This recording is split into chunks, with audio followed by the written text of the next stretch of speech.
IMF 때보다도 실물 경제가 안 좋다고 합니다. 2025년 1분기 경제 성장률은 0.1%로 추정이 된다고 하는데 3월이 이제 얼마 남지 않았기 때문에 거의 0.1% 경제 성장률은 확실시 되는 것 같습니다. IMF 때 저 또한 이제 IMF를 겪었던 시절이 있었는데요. IMF 때 어땠었나? 저는 이제 대학을 다닐 때였는데 후배들은 군대를 하루라도 빨리 입대하려고 이제 서둘러서 지원하고 밀려서 빨리 못 가서 난리였고요.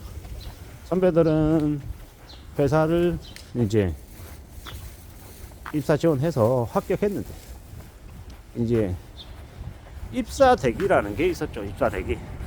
예를 들어서 1998년 1월 2월 원래 입사 예정인데 입사 기간이 6개월 1년 뒤로 밀렸던 겁니다. 왜? 당장은 신입사원을 뽑을 처지가 안 되니 합격은 맞지만 입사는 바로 있는 게 아니라 좀 나중에 하겠다라는 거죠. 못 기다리겠으면 다른 회사 가려면 가라 라는 게 그때의 분위기였습니다. 근데 그때 당시에는 대부분의 이제 합격한 사람들이 다 기다렸습니다. 입사 시기 때까지 말입니다. 그리고요, 이제 그때 제가 아직 기억하는 게 참 저도 이제 뭘 몰랐던 게 1998년 이럴 때 이제 저축성 보험의 고정 이율로 7.5%, 8% 이율을 보장해 줬단 말이에요. 그런 상품을 이제 가입하라고 선배들이 이제 우리를 상대로 영업을 했었어요. 근데 그때 이제 저는 뭐라고 생각했냐면, 아니 은행에 가면 적금 이자를 10% 주는데 왜 이 선배들은 우리한테 와서 7.5%짜리 저축성 보험을 가입하라고 영업을 하는 걸까? 좀 말이 안 된다고 생각했죠.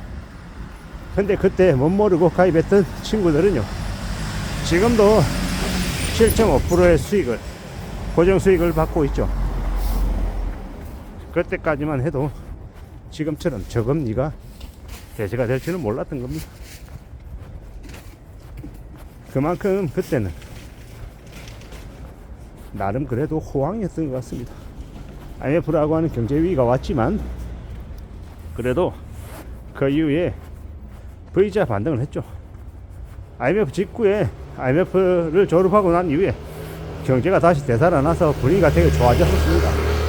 물론 IMF 때 김대중 정부 시절에 계약지 파견지 비정규직이라고 하는 게 생겼죠.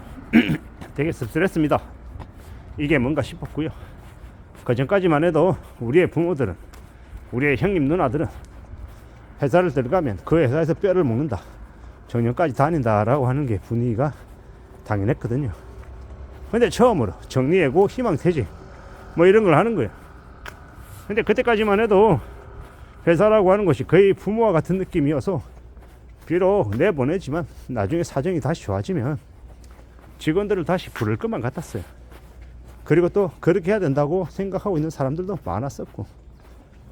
근데 지금 와서 보니까요, 그게 너무 뭐라고 해야 될까요? 좀 그런 생각이었던 거죠. 참 세상을 너무 아름답게 본 건가, 너무 멋있게 본 건가 라는 생각이 들더라고요. 지금 와서 드는 생각은 결국은 이제 경제적인 상황이 안 좋아지면 그 어느 것도 예상하던 대로 흘러가지 않는다라는 거죠. 그때 그러고 난 이후에 그만뒀던 사람들은요, 상당수가 다시 그 회사로 돌아가지 못했었어요. 슬픈 얘기입니다만은 결국 이제 그때 이 상당수의 사람들에게 희생을 요구하고 그 희생된 사람들 때문에 이제 IMF 경제 위기는 조금 빨리 졸업할 수 있었지만 그 이후에 후유증들이 상당했습니다.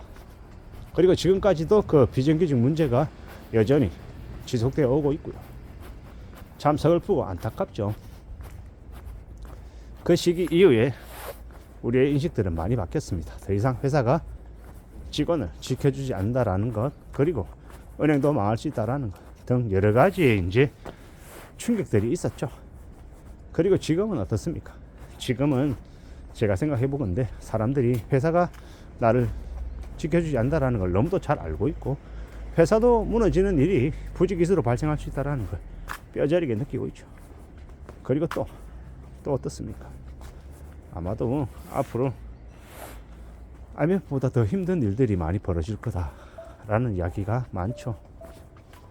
많이 험악하고 많이 우려하는 이 사건 사고들이 늘어날 것 같습니다.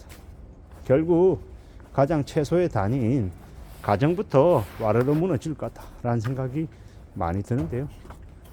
이 무서운 일들이 좀 사라졌으면 좋겠고 하루빨리 없어지기를 바라는데 좀 불투명합니다. 어떻게 흘러갈지 말입니다. 결국 우리가 살아가는 지금의 이 현실들을 잘 견디고 잘 감내하고 좀 무난하게 흘러가면 좋겠는데 결코 그렇게 예사롭게 별일 없게 흘러갈 것 같지 않다라는 겁니다. 많이들 힘들고 많이 어려움을 겪을 것 같습니다. 별것 아니다가 아니라 매우 심각한 상황들을 맞이하게 될 것 같다는 겁니다. 그래서 감히 말씀드립니다. 어떻게든 절약하고 살고 아끼고 살고 목돈을 모으고 소비를 철저히 줄이면서 삶을 대비하자라는 것 말입니다. 그렇게 지내야, 그렇게 살아가야 삶이 유지가 될 것 같습니다. 너무 세상을 만만하게 보지 말자. 세상을 두려워하고 겁내자. 빚을 무서워하자 라고 말씀을 드리고 싶습니다. 그렇게 좀 현실적으로 살아가야지 될 것 같습니다. 부동산을 여러 채 소유하고 이 평가 자산이 되게 많은 것보다 매달 꾸준히 현금 흐름이 만들어지는 그런 현금성 자산, 금융자산을 많이 갖는 게 좋을 것 같습니다. 그래야 매달매달의 삶을 여유롭게 안정적으로 살아가지 않겠냐라는 겁니다.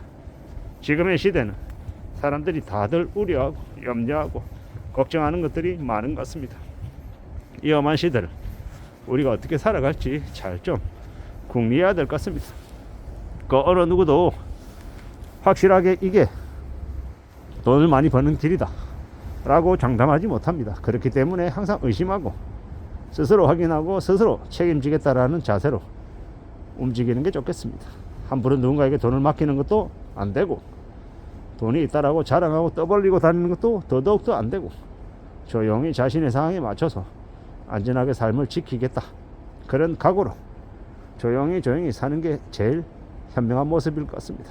그 어느 누구도 지금의 삶이 괜찮다 좋다라고 얘기할 수 없는 되게 안 좋은 상황입니다. 이러한 상황을, 이러한 현실을 잘 견디고 잘 좀 대응하며 지내는 게 필요한 것 같습니다. 좀 더 안전하게 살아가자라고 말씀을 드리고 싶은 겁니다. 저나 여러분들이나 우리의 삶이 편안하기를 진심으로 바랍니다. 이상입니다.